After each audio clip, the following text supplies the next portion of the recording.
I think the story is going to land and really help others on their own grief journeys or in how they hold space for others who are grieving.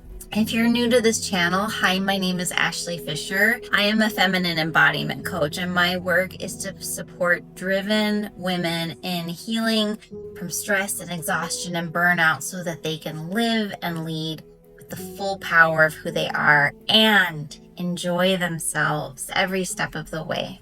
Now, my story is about my birthday, which just passed, and it was this beautiful day. I took the whole day off of work, and then in the evening, I have 3 young children, and my husband took me out for dinner, and then we came home and we had cake and ice cream. And so at the end of our little birthday celebration, I was just sort of reveling in my life and looking at their faces and thinking, like, this is my dream. These are the faces. And I was just feeling like this glow. I'm living my dream. And then we start getting ready for bed, and it is discovered that one of our pets has died. My daughter chose to have rats for her first pet, and one of them passed away. And even though we knew it was coming for some time, it's 8:30 at night and we're needing to go to bed. This is bedtime and we haven't even started getting ready yet because of my birthday party evening. So now we're in grief mode, and there are tears and surprise, and it's a hard moment to be passing through. And my daughter just kept saying, I wasn't ready. And I was like, no, we're never ready. And as she's crying really hard, and she's sounding kind of confused. She's like, it's like I'm throwing a tantrum, but it's not a tantrum. And I said, you're grieving. This isn't a tantrum.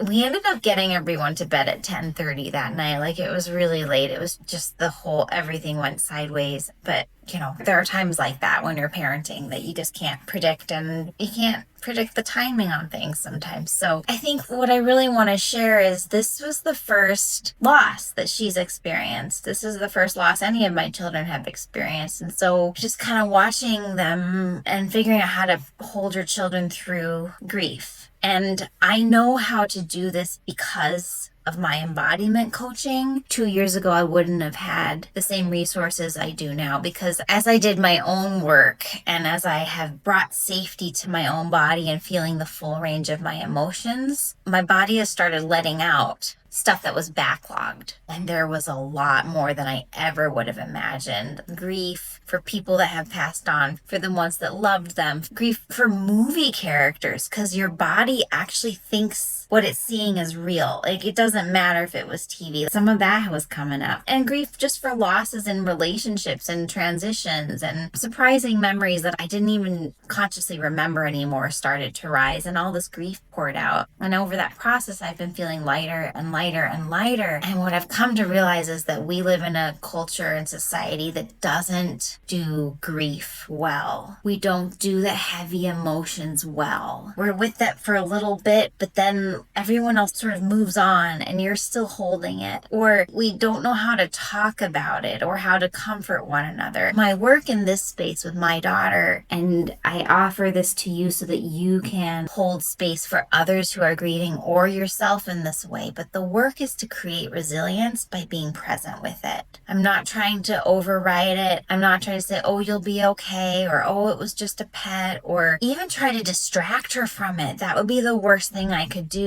When she's feeling sad and I'm picking up on it, I let her talk about it. I hug her. I say, yeah, this hurts. I just repeat back what she's saying. Talk about how this can last, but it'll get softer over time. But sometimes it will come back bigger. And that is the work. We're going to have a funeral for this pet. We're going to do all the things. And while some people might call that drama, it's really not. Like, this is laying a foundation for her, for how to hold herself through life's ups and downs, especially when things feel hardest, and making it safe for her to feel her deepest sadness. And we're practicing that now, and we're doing it now, and it's something she can carry forward.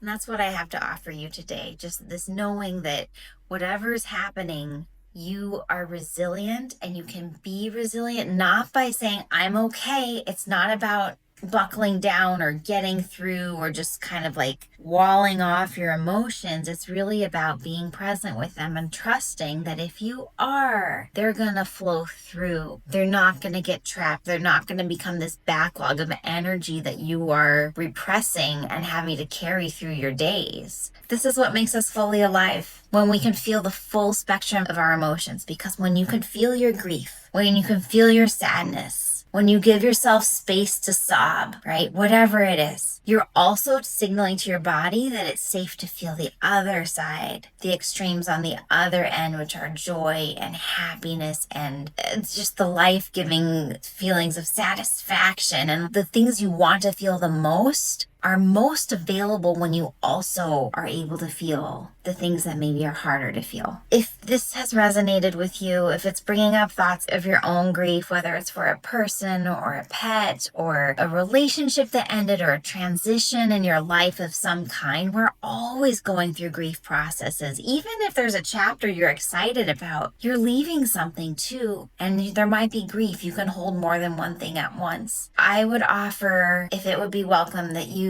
put the name of the person you're grieving in the chat or the thing that you're transitioning from. Make this a space where you can share what's happening for you and just voice it, because we can support one another in this way too. And I will read your comments and I will reply and just witness you. Blessings to you. Please subscribe, leave comments, come check out my website, everyoucoaching.com. I have an energy planning primer there. It's free. You can get a sense of some easy and intentional ways to help grow your energy so that you can keep juggling all of the things and feel a little more ease in your life.